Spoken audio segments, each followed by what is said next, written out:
आखिर पूरी दुनिया में जो 57 देश हैं जहां बीजेपी और आरएसएस की कोई ब्रांच नहीं है, वहां पर कत्लो गारत क्यों हो रही है? ईरान में, इराक में, सीरिया में, लीबिया में, उत्तर, यहां तो भाई चलिए आरएसएस वाले वो करते हैं दंगा, यहां तो भगवा आतंकवाद है, लेकिन उन 57 देशों में डिस्टर्बेंस क्यों है? और जब भी कोई पूरी दुनिया में कहीं कोई हलचल होती है तो ये मुसलमान रोहिंग्या का हो, बांग्लादेश का हो, कि किसी 57 देशों में नहीं जाता जहां इस्लाम के मानने वाले, जहां गैर इस्लाम के मानने वाले लोग जाते वही हैं। ये फ्रांस भी जाएंगे, ये जर्मनी भी जाएंगे, ये इंग्लैंड भी जाएंगे, भारत भी आएंगे, जबकि भारत का उपराष्ट्रपति बता रहा है कि मुसलमान यहां सुरक्षित नहीं है। मैं भी सुरक्षित नहीं हूं, लेकिन उसके बाद भी आ रहे हैं। और मैं तो कह रहा हूं आमिर साहब, क्योंकि मेरी यूनिवर्सिटी के भाई काम करें, तो मैंने कहा भाई आपके देश हित में काम करें, कौम और मिल्लत के हित में काम करें, और जाए बॉर्डर पे पर मांगे कहीं इधर मत जाना, बहुत खतरनाक है आरएसएस रहती है। वहां तो बताता नहीं भाई मेरा, दिल्ली में आके कहता है कि हम जो है हमें डर लगता है, हिंदू यहां पर जो है बहुत टेररिज्म बढ़ रहा है और हिंदू आतंकवाद बढ़ रहा है। तो दो चीजों को देखें, एक मैनिफेस्टो का जारी होना, और मैनिफेस्टो में जो 4 बड़ी चुनौतियां हैं वो भारत की आंतरिक सुरक्षा के लिए खतरा है। इन चारों चीजों में से कोई भी चीज डायल्यूट होती है वो भारत के लिए खतरा है। आप असाइलम के कानून को सिर्फ इसलिए बनाना चाहते हैं कि आपने जम्मू कश्मीर में, जहां आर्टिकल 35A का सहारा लेकर के 7.5 लाख लोगों को आपने हिंदुओं को नागरिकता नहीं दी, लेकिन उसी जम्मू कश्मीर में, जम्मू के अंदर 98,000 रोहिंग्या मुसलमान बस गया पिछले 5-7 साल में। उनके पास आधार भी है, राशन कार्ड भी है, बिजली का बिल है। अब अगर इसके बाद भी मैं ये कहूं कि ये हिंदू मुस्लिम मामला नहीं है, तो फिर ये कौन सी गंगा जमुना तहसील है भाई? जो वहां के ओरिजिनल बाशिंदे थे उस कश्मीर के जो पाकिस्तान के पास है, उनको आपने नागरिकता नहीं दी क्योंकि वो हिंदू थे, क्योंकि आर्टिकल 35A था। लेकिन 2009, 10, 11, 12 से लेकर के रोहिंग्या मुसलमान जम्मू में पहुंच कैसे गया? आप और मैं 2 दिन के बाद रहने लगे तो कोई पूछ लेगा आप यहां क्या कर रहे हैं, बताइए कहां से आए? लेकिन उन रोहिंग्या मुसलमानों से नहीं किसी ने पूछा, उनको बसा दिया गया। लिहाजा ये सरकार रहती है नहीं रहती है ये अलग विषय है, लेकिन जिन लोगों ने मैनिफेस्टो जारी किया है वो आंतरिक सुरक्षा के लिए चलना चाहिए।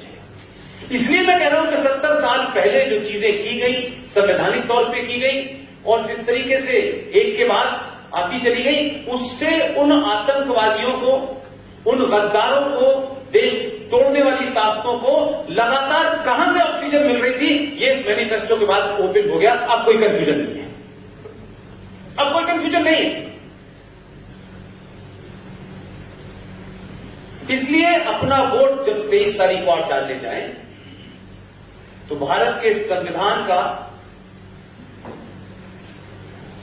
15वां भाग जरूर पढ़ के जाइएगा। भाग 15 संविधान का जो है, नहीं हो तो मैं उसका कागज आपको रिव्यू भेज देता हूं। वोट डालने से पहले एक बार उसको देख लीजिएगा, सिर्फ देख लीजिएगा कि भाग 15 पे क्या लिखा हुआ है। मेरी पूरी कन्विक्शन के साथ कह रहा हूं, आप वोट सही जगह डालेंगे, सिर्फ उसे देख लीजिएगा कि यार ये भारत का जो संविधान है, जो ओरिजिनल संविधान है, इसके पहले पेज पे क्या तस्वीर बन रही है, इसके भाग 15 पे क्या तस्वीर बन रही है। आखिर ये कौन लोग थे जिन्होंने संविधान बनाने के बाद जब उनसे कहा गया कि संविधान तो पूरा ब्लैंक है, तो इन खाली जगहों को भरा जाए, तो उस वक्त की संविधान सभा की सबकी सहमति से उसमें रामचंद्र जी की तस्वीर है, उसमें सीता की तस्वीर है, उसमें अर्जुन की तस्वीर है, उसमें गुरु गोविंद सिंह की तस्वीर है, उसमें शिवाजी की तस्वीर है। तो भाग 15 जब देख के आप जाएंगे और देखेंगे आखिर क्या वजह थी, इनको संविधान के लोगों ने जगह दी, इनकी तस्वीरें हुई, और क्या वजह है कि आज इस देश में जिन लोगों ने इनकी हत्याएं की हैं, उनके मानने वालों को आपको वोट देना है, या इन्होंने जो सेक्रीफाइस किया है उनको वोट देना है। वो तस्वीर देख के जाइएगा। इस्लाम के बारे में बहुत कुछ बोला जा सकता है। इस्लाम, मेरे कन्विक्शन, मेरी पढ़ाई, मेरी जानकारी, तमाम 10 साल बाद 15 साल लोगों से मिलने के बाद मैं मानता हूं Islam is not a religion. Islam is a political ideology to capture power. Nothing more than that. किसी के धर्म, किसी की भावना को मैं ठेस नहीं पहुंचाना चाहता, लेकिन किसी की भावना और किसी का अधिकार और किसी का धर्म अगर मेरी भावना को ठेस पहुंचाएगा तो मैं उससे दुगनी ठेस पहुंचाऊंगा। अगर आदर चाहते हो, अगर इज्जत चाहते हो तो इज्जत पहले दीजिए आप, उसके बाद मिलेगी। ये फ्री में नहीं मिलने वाली आपको कि एक आदमी, मैं जा रहा हूं कल परसों, मुझे बुलाया हुआ हैदराबाद में,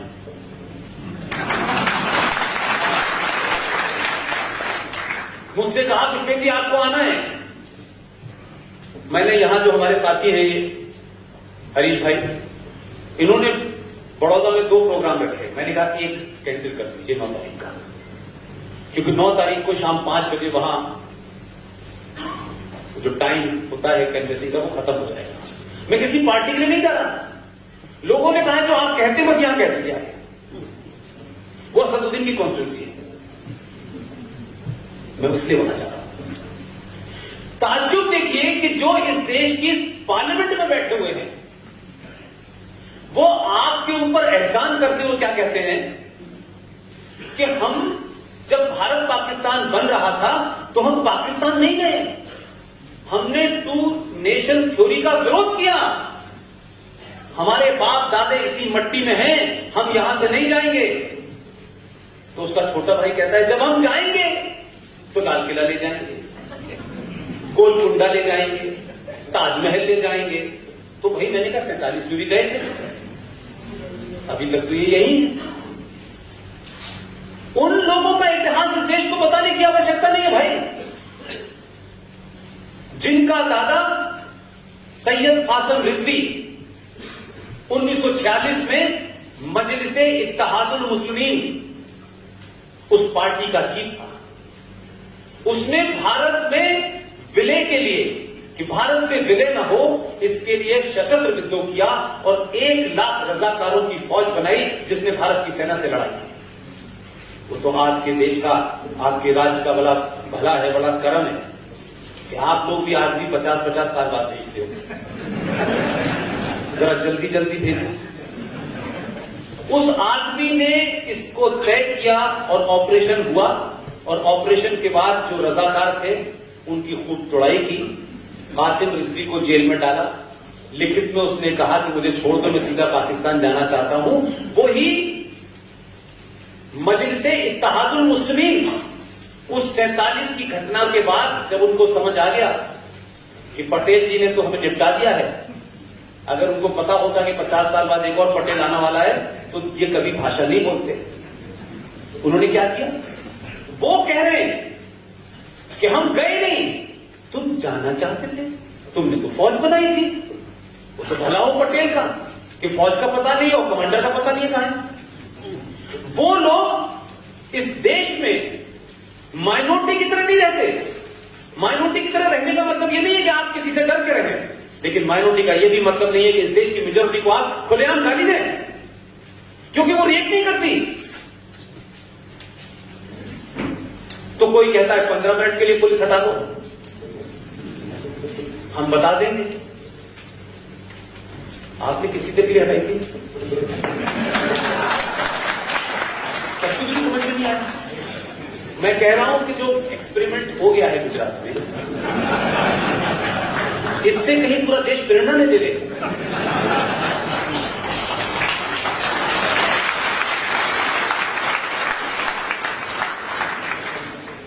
इतने बड़े जलसे को इतने प्रबुद्ध लोगों के सामने बोलना, मेरी ना तो इतनी उम्र है, ना मेरा इतना ज्ञान है, और आप मेरी बात सुने इतनी देर तक, इतने धैर्य के साथ सुने, इतने तहम्मुल के साथ सुने।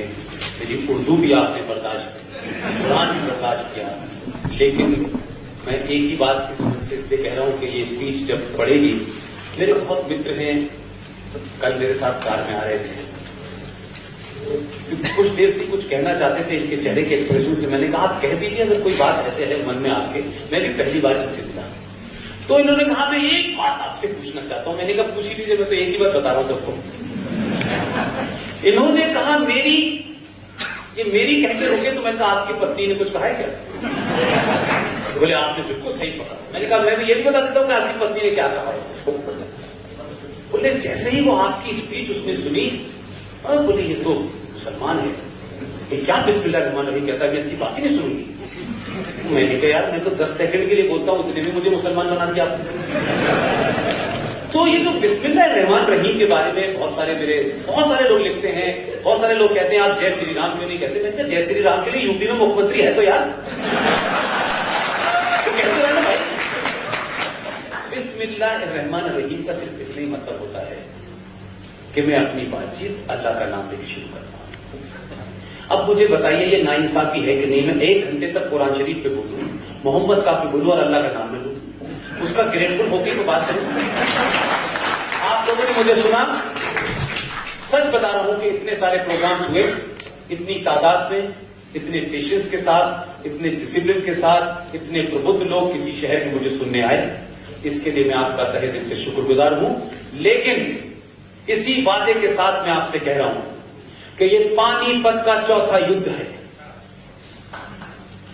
इस पे गलती मत कीजिएगा।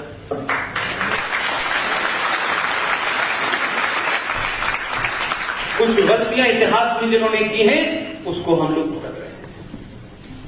आप अपने लिए नहीं, आने वाली जनरेशन, आपको कोई पॉलिटिकली इनकरेक्ट कहता है कि आप कम्युनल है कि ना भाई हम कम्युनल हैं। हमारे लिए ये देश अगर कम्युनल होने से बचता है तो हम महाकम्युनल हैं। अगर कोई कहता है कि आप आरएसएस के एजेंट हैं तो कहते हैं भाई आरएसएस का एजेंट बनना फिर भी फख्र की बात है, कम से कम जैश ए मोहम्मद के तो नहीं है भाई।